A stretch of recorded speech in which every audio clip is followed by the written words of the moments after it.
जय श्री कृष्ण मित्रों, कैसे हैं आप सब। आशा है आप सब ठीक होंगे। हम सिंथेसिस ऑफ सेंटेंसेस कर रहे थे। इस तीसरे भाग में हम सिंथेसिस ऑफ सेंटेंसेस विद इंफिनिटिव्स करेंगे। वर्ब्स दो तरह के होते हैं, फाइनाइट वर्ब्स और non finite verbs. Non finite verbs तीन तरह के होते हैं, पार्टिसिपल्स, इंफिनिटिव्स एंड जेरेंड्स।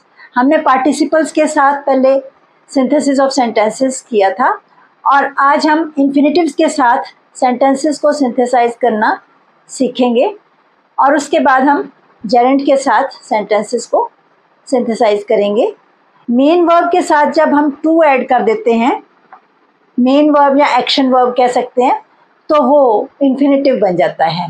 जैसे टू प्ले, खेलना, टू वॉक, टहलना। अब इसका मतलब टहलना या टहल कर, इस तरह से दो मतलब निकलते हैं। इसी तरह टू प्ले, खेलना या खेल कर। दो सेंटेंसेस को सिंथेसाइज किया जाता है और वे कोई रीज़न बताते हैं या पर्पस बताते हैं या रिजल्ट बताते हैं, तो हम उनको सिंथेसाइज करने के लिए इंफिनिटिव्स का यूज़ करते हैं। इसको हम विस्तार में भी और बात करेंगे, तब आप इन्हें अच्छी तरह से समझ सकेंगे। चलिए कुछ एग्जाम्पल्स देखते हैं। अब यहाँ पर देखिए, मोहन वेंट टू आगरा। मोहन आगरा गया। He wanted to see the Taj. वह ताजमहल देखना चाहता था। अब यहाँ पर मोहन है और यहाँ पर मोहन के बदले प्रोनाउन यूज किया है, परंतु सब्जेक्ट एक ही है, यानी दोनों वाक्यों में मोहन की ही बात हो रही है। अब यहाँ पर इन दोनों को वाक्यों को जोड़ना है। मोहन का आगरा जाने का एक पर्पस है और वो पर्पस यानी उसका उद्देश्य क्या है, वो ताज देखना चाहता था। तो इसलिए इन दोनों वाक्यों को इंफिनिटिव से जोड़ेंगे। अब यहाँ पर हमने पहले सब्जेक्ट का यूज़ किया, मोहन वेंट टू आगरा। मोहन आगरा गया। किस लिए गया? To see the Taj, Taj Mahal देखने के लिए। To see. अब यहाँ पर क्या था? He wanted to see the Taj. Wanted to see, ये वो ताजमहल देखना चाहता था। और यहाँ पर हमने इसके बदले to see infinitive verb use किया, यानी टू प्लस मेन वर्ब। तो ये सेंटेंस बन गया। अब हमने मोहन शब्द एक बार ही यूज किया। यहाँ पर ये दोबारा जो लिखा हुआ है ही को दोबारा यूज करने की जरूरत नहीं है, क्योंकि एक बार मोहन लिखकर ही वाक्य की सेंस ठीक निकल आई। अब यहाँ पर वांटेड टू सी है। वांटेड उसकी चाह थी, देखने की। चाह का मतलब कि पर्पस था, तो यहाँ पर फिर वांटेड लिखने की जरूरत नहीं है। वांटेड मीन्स चाहना। वो ताज देखना चाहता था, परंतु यहाँ पर हमने सीधी बात की है दोनों को कंबाइन करके कि Mohan went to Agra to see the Taj. इस तरह से इंफिनिटिव के साथ हमने ये सेंटेंस को सिंथेसाइज किया। और सेंटेंस देखते हैं। ही बिकेम वेरी हैप्पी। वो बहुत खुश हो गया। ही heard the news of his success. उसने अपनी सफलता की खबर सुनी। अब यहाँ पर उसकी खुशी का कारण क्या है? रीज़न है। रीज़न क्या है? उसकी सफलता की खबर। तो इसलिए इन दोनों वाक्यों को फिर से इंफिनिटिव के साथ जोड़ेंगे। यहाँ पर भी सब्जेक्ट दोनों में एक ही है और वर्ब्स अलग होते हैं। ही बिकेम वेरी हैप्पी, वो बहुत खुश हो गया। इसको वैसे ही लिख देंगे, ही बिकेम वेरी हैप्पी। वो खुश किस लिए हुआ? To here. टू हियर जो है ये इंफिनिटिव है। टू हियर, हियर जो मेन वर्ब है वो यूज करना है और उसके साथ टू यूज कर लिया। To hear the news of his success. अब यहाँ पर सेकंड वाक्य क्या था? He heard the news of his success.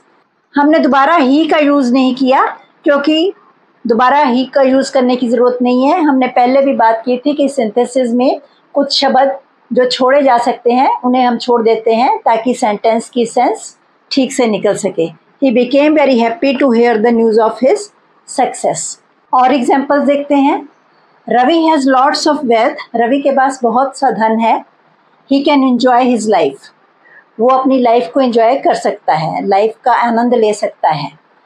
अब यहाँ पर भी सब्जेक्ट एक ही है, दोनों सेंटेंसेस में रवि की बात हो रही है। अब इसमें उसके लाइफ के एंजॉय करने का कारण क्या है? उसका धन। अब यहाँ पर कारण है, रीज़न है, इसलिए इन दोनों वाक्यों को हम इन्फिनेटिव के साथ जोड़ेंगे। Ravi has lots of wealth, Ravi के पास बहुत सा धन है, टू एंजॉय हिज लाइफ, अपनी लाइफ को एंजॉय करने के लिए। और एक ही नाउन यूज करके दोनों सेंटेंसेस को जोड़ दिया, क्योंकि दोनों सेंटेंसेस में रवि की बात हो रही है। रवि नाउन का यूज करके हमने दोनों सेंटेंसेस को जोड़ दिया, और ये टू एंजॉय इन्फिनेटिव है।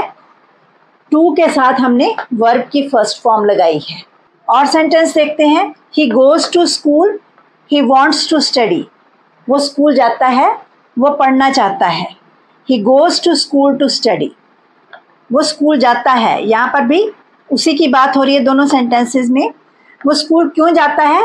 He wants to study. जहाँ पर वॉन्ट शब्द आता है तो वहाँ पर पर्पस होता है, उसके स्कूल जाने का उद्देश्य क्या है। He goes to school to study, वो स्कूल पढ़ने जाता है, उसका स्कूल जाने का उद्देश्य पढ़ना है। अब यहाँ पर इन सेंटेंसेस में 2 बार ही यूज हुआ था, और यहाँ पर हमने एक बार यूज किया। He goes to school to study, यहाँ पर ही वॉन्ट्स, इन शब्दों की ज़रूरत नहीं है। हमने टू स्टडी इन्फिनेटिव का यूज़ किया और इन दोनों सेंटेंसेस को सिंथेसाइज किया और उसका एक सही मतलब निकला। और सेंटेंसेस देखते हैं। ही हैड नो मनी, उसके पास कोई धन नहीं था। He could not give anybody, वो किसी को नहीं दे सका। अब ये दोनों सेंटेंसेस में भी सब्जेक्ट एक ही है। ही हैड नो मनी, उसके पास धन नहीं था, यहाँ पर हैड का यूज़ हुआ है। He could not give anybody, यहाँ पर कुड का यूज़ हुआ है। वो किसी को धन नहीं दे सका, इसका कारण क्या था कि उसके पास धन नहीं था। तो ये भी रीज़न है यहाँ पर, तो इसलिए हम इसको भी इन्फिनेटिव से जोड़ेंगे। यहाँ पर इन्फिनेटिव क्या है? टू गिव, टू के साथ वर्ब की फर्स्ट फॉर्म लगाई हुई है। अब कैसे बनेगा सेंटेंस? इन दोनों सब्जेक्ट्स जो हैं ये ही की बात कर रहे हैं, तो यहाँ पर केवल एक बार ही यूज होगा। He had no money to give anybody, उसके पास किसी को देने के लिए कोई धन नहीं था। अब यहाँ पर ही कुड नॉट का यूज हुआ है, वो किसी को नहीं दे सका। अब यहाँ पर नॉट को 2 बार यूज नहीं करना। यहाँ पर एक पहले सेंटेंस में नो यूज हुआ और दूसरे सेंटेंस में भी नॉट यूज हुआ, क्योंकि ये 2 सेंटेंसेस थे। परंतु यहाँ पर हमने केवल नो एक बार ही लगाया कि उसके पास किसी को देने के लिए धन नहीं था, तो एक बार नो लगाकर ही सेंटेंस की जो सेंस है वो पूरी हो जाती है। तो इसलिए हमने केवल एक बार नो यूज़ किया। और यहाँ पर इन्फिनेटिव कौन सा है? टू गिव, टू के साथ वर्ब की फर्स्ट फॉर्म लगाई। इसी तरह से she works day and night, वो दिन रात काम करती है। She has to support her family, उसे अपनी फैमिली को सपोर्ट करना होता है। अब यहाँ पर शी है जो सब्जेक्ट, सेम सब्जेक्ट है, यानी शी की बात हो रही है, किसी महिला की बात हो रही है। She works day and night, यानी वो दिन रात काम करती है। अब यहाँ पर इनको जब सिंथेसाइज करेंगे, ये सिंथेसाइज कर इन्फिनेटिव से क्यों करेंगे?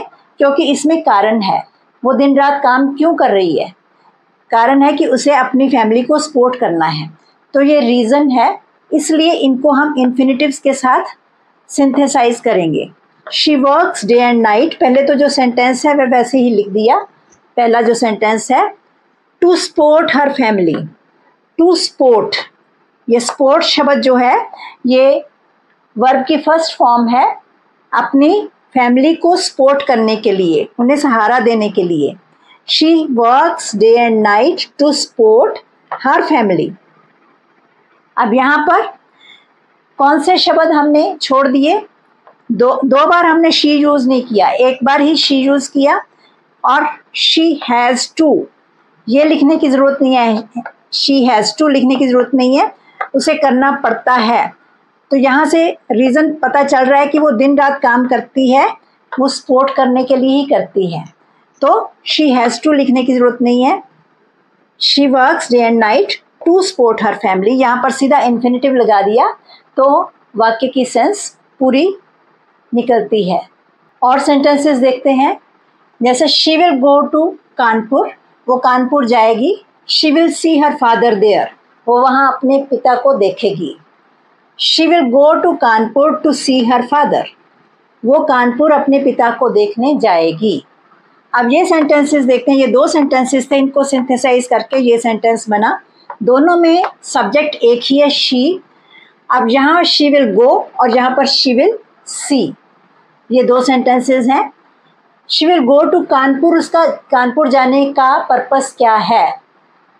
टू सी हर फादर, अपने पिता को देखना।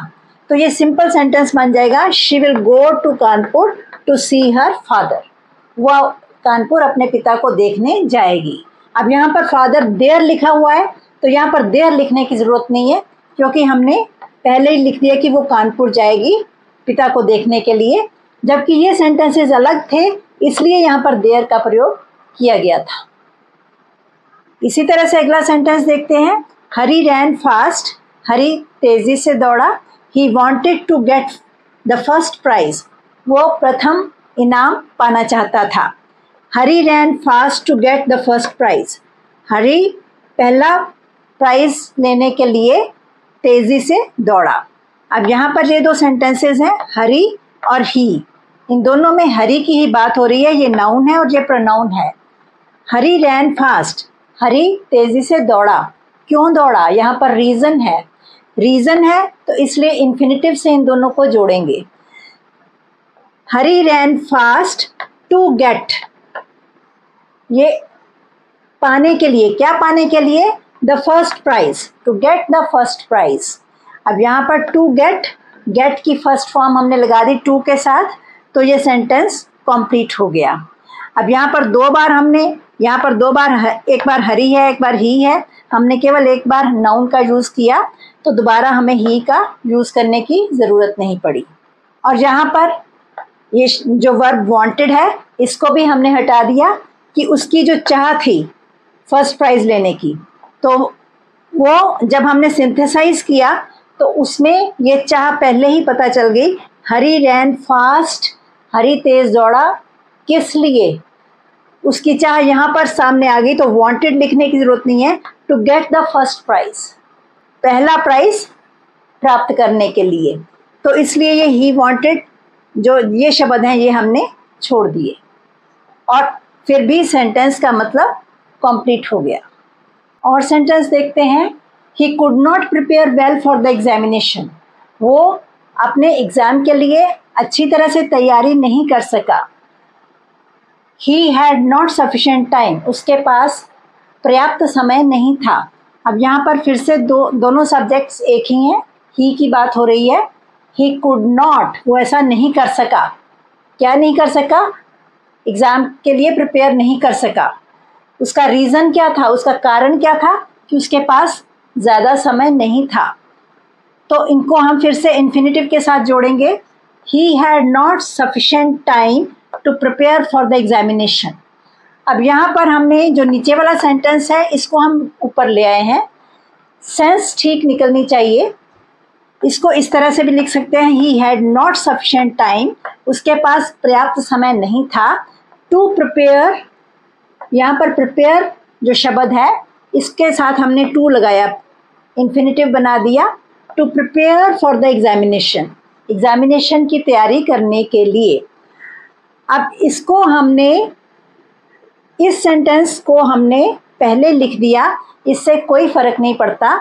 दोनों सेंटेंसेस की जो सेंस है वो ठीक निकलनी चाहिए, इन दोनों सेंटेंसेस का मतलब ठीक निकलना चाहिए, और हमें ये पता होना चाहिए कि हमने इन्फिनिटिव कहाँ पर यूज़ करना है।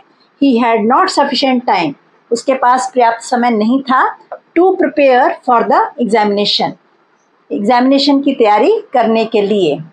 यहाँ पर ही कुड नॉट शब्द, इनको हमने हटा दिया है, पहले वाक्य के ये शब्द हटा दिए हैं और तब इन दोनों को जोड़ दिया है। नीचे वाला वाक्य पूरा लिख दिया, he had not sufficient time to prepare well for the examination, examination के लिए ठीक तैयारी करने के लिए उसके पास समय नहीं था। आगे देखते हैं। She has lots of work, उसके पास बहुत काम है। शी हैज़ टू फिनिश सून, उसे जल्दी ख़त्म करना है। She has lots of work, उसके पास बहुत काम है। टू फिनिश सून, जो जल्दी ख़त्म करना है। अब यहाँ पर भी सब्जेक्ट दोनों वाक्यों में एक ही है और हमने एक बार यूज़ किया। She has lots of work, इस सेंटेंस को पूरा ऐसे लिख दिया, उसके पास बहुत काम है। रीज़न क्या है जल्दी ख़त्म करने का? कि उसे बहुत सा काम है, वो जल्दी ख़त्म करना पड़ेगा, तो इसलिए हमने इसको भी इन्फिनेटिव से जोड़ा, टू फिनिश वर्ब की फर्स्ट फॉर्म लगाई है। तो she has lots of work to finish soon. अब हम कुछ दूसरी तरह के सेंटेंसेस देखते हैं, जैसे शी इज़ वेरी वीक, वो बहुत कमज़ोर है। शी कैन नॉट वॉक, वो चल नहीं सकती। दोनों सेंटेंसेस में सब्जेक्ट एक ही है, परंतु जब दूसरे वाक्य में कैन नॉट, कुड नॉट या डिड नॉट का प्रयोग हो, यहाँ पर कैन नॉट है, कैन नॉट, कुड नॉट या डिड नॉट का प्रयोग हो, तो फिर हमें इनको हटाना होता है और दूसरी तरह से वाक्य बनाना होता है। वो हम अभी करते हैं। जैसे she is too weak to walk, वो इतनी कमज़ोर है कि चल नहीं सकती। इन सेंटेंसेस में, ये दो सेंटेंसेस थे, इनमें पहले सेंटेंस में वेरी वीक है, बहुत कमज़ोर, तो वेरी वीक के बदले हम TOO टू एडवर्ब का प्रयोग करेंगे। टू वीक, बहुत ज़्यादा कमज़ोर। इसका अर्थ टू का मतलब भी बहुत ज़्यादा होता है। टू वीक, बहुत ज़्यादा कमज़ोर। She is too weak. अब शी कैन नॉट वॉक, वो चल नहीं सकती। टू वॉक, अब यहाँ पर मेन वर्ब के साथ हमने टू लगा दिया और शी कैन नॉट हटा दिया। अब इसका क्या अर्थ हुआ कि वो इतनी कमज़ोर है कि चल नहीं सकती। ये जो यहाँ पर नॉट लगा था, यहाँ पर हमने नॉट लगाया था, इसका मतलब था वो चल नहीं सकती, परंतु जब हम टू के साथ टू का प्रयोग करते हैं तो वो मतलब नेगेटिव में होता है, उसमें नॉट लगाने की ज़रूरत नहीं होती, तो इसका मतलब वैसे ही नेगेटिव में आता है, बिना नॉट लगाए ही इसका मतलब नेगेटिव में आता है। तो she is too weak to walk, वो इतनी कमज़ोर है कि चल नहीं सकती। यहाँ बेशक नॉट नहीं लगा है, फिर भी इसका मतलब यही निकलेगा जो ऊपर दोनों सेंटेंसेस का था। ये वाला जो टू लगाया है ये इन्फिनेटिव का टू है, टू वॉक, और ये वाला जो टू लगाया है ये वेरी के बदले लगाया है कि वो बहुत ज़्यादा कमज़ोर है। तो यहाँ पर दो टू का प्रयोग होता है, TOO टू, इसके साथ हम TO टू का प्रयोग करते हैं। इसको हम इस तरह से भी कह सकते हैं, she is so weak that she can not walk, इस तरह से भी कह सकते हैं। और दो सेंटेंसेस इस तरह से भी बन सकते हैं, she is very weak, she can not walk, और इस तरह से भी लिख सकते हैं, she is so weak that she can not walk. ये दो तरह से ये सेंटेंसेस बन सकते हैं, और इनका जो एक सेंटेंस सिंथेसाइज करके बनता है वो है she is too weak to walk. इसी तरह से और सेंटेंस है, ही इज़ वेरी फैट, वो बहुत मोटा है, ही कैन नॉट रन, वो दौड़ नहीं सकता।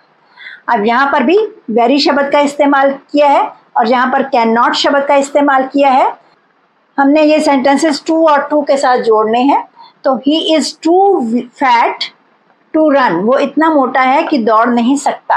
अब यहाँ जब हमने सिंथेसाइज किया तो यहाँ पर नॉट का प्रयोग नहीं किया, परंतु फिर भी इसकी सेंस जो है वो नेगेटिव में है। और यहाँ पर इन्फिनेटिव कौन सा यूज़ किया है? To run. और ये वाला टू फैट, ये वाला टू किस लिए यूज़ किया? वेरी के लिए। He is too fat to run, he can not हमने हटा देना है, तब भी ये पूरी सेंस निकलेगी। अब इसको इस तरह से भी कह सकते हैं that he is so fat that he can not run. जैसे हमने ये बनाया था, she is so weak that she can not walk, इसका भी हम एक वाक्य भी बना सकते हैं, he is so fat that he can not run. So के साथ हम दैट लगाते हैं और फिर नेगेटिव भी लगता है, जैसे सो के साथ ये दैट लगाया और ये नॉट लगाया। इसी तरह से इसका बनेगा, he is so fat that he can not run. और इन्फिनेटिव वाला वाक्य क्या बना? He is too fat to run. ये इन्फिनेटिव वाला वाक्य है जो कि इन्फिनेटिव के साथ सिंथेसाइज किया गया है। अब अगला वाक्य देखते हैं। ये थोड़ा सा कॉम्प्लिकेटेड है, परंतु इसको ध्यान से देखें तो बहुत आराम से हम समझ सकते हैं। The hill was very high, पहाड़ी बहुत ऊंची थी। The hill was very high, they could not climb it, वो उस पर चढ़ नहीं सके, they could not climb it. अब यहाँ पर सब्जेक्ट्स जो हैं ये अलग अलग हैं। यहाँ पर क्या है सब्जेक्ट? द हिल, यहाँ पर पहाड़ी की बात हो रही है और यहाँ पर उनकी बात हो रही है जो लोग चढ़ रहे थे। तो ये दोनों सब्जेक्ट्स अलग अलग हैं। जब दोनों सब्जेक्ट्स अलग अलग हों तब हमें ऑब्जेक्टिव केस का यूज़ करना पड़ता है। चलिए पहले मैं सेंटेंस बना के दिखा देती हूँ, फिर हम इसको डिटेल में समझेंगे। The hill was too high for them to climb. अब यहाँ पर the hill was too high to climb इस तरह से नहीं लिखेंगे। अगर हम इस तरह से लिख देते हैं the hill was very high, the hill was too high to climb, तो दे जो है, जो सब्जेक्ट, नया सब्जेक्ट है ये खत्म हो जाएगा, तो हमारा सेंस जो है, सेंटेंस की सेंस नहीं बनेगी। इसको हम मिटा नहीं सकते दे को, क्योंकि ये दोनों सब्जेक्ट्स अलग अलग हैं, तो दोनों सब्जेक्ट्स हमने यूज़ करने हैं। तो यहाँ पर दो सब्जेक्ट्स हमने अलग अलग यूज़ करने हैं, तो ऑब्जेक्टिव केस का यूज़ करते हैं। दे का ऑब्जेक्टिव केस है them. The hill was too high for them to climb. और जब हम ऑब्जेक्टिव केस यूज़ करते हैं तो पहले फॉर का यूज़ करते हैं। फॉर देम, उनके लिए जो पहाड़ी थी वो इतनी ऊंची थी कि वो चढ़ नहीं सके। तो यहाँ पर ऑब्जेक्टिव केस दे का क्या है? देम। अगर यहाँ पर आई होता तो उसका क्या होता? Me. The I could not climb it, तो क्या होता? The hill was too high for me to climb. I का ऑब्जेक्टिव केस मी, यू का ऑब्जेक्टिव केस यू, ही का हिम, शी का हर, ये ऑब्जेक्टिव केसेस हैं। वी का अस होता। अगर हम कहते the hill was very high, we could not climb it, तो यहाँ पर हम कैसे बनाते हैं इसको सिंथेसाइज करके? The hill was too high for us to climb, फिर वी के बदले अस लगाते। अगर इट होता तो इट ही रहता, और अगर किसी का नाम होता जैसे राजेश है तो नाम वैसे ही रहता, परंतु जो प्रोनाउंस हैं वो इस तरह से ऑब्जेक्टिव केस में बदल जाते हैं। तो यहाँ पर दे था, देम लगाया, और देम से पहले हमने ऑब्जेक्टिव केस से पहले हमने फॉर लगाया।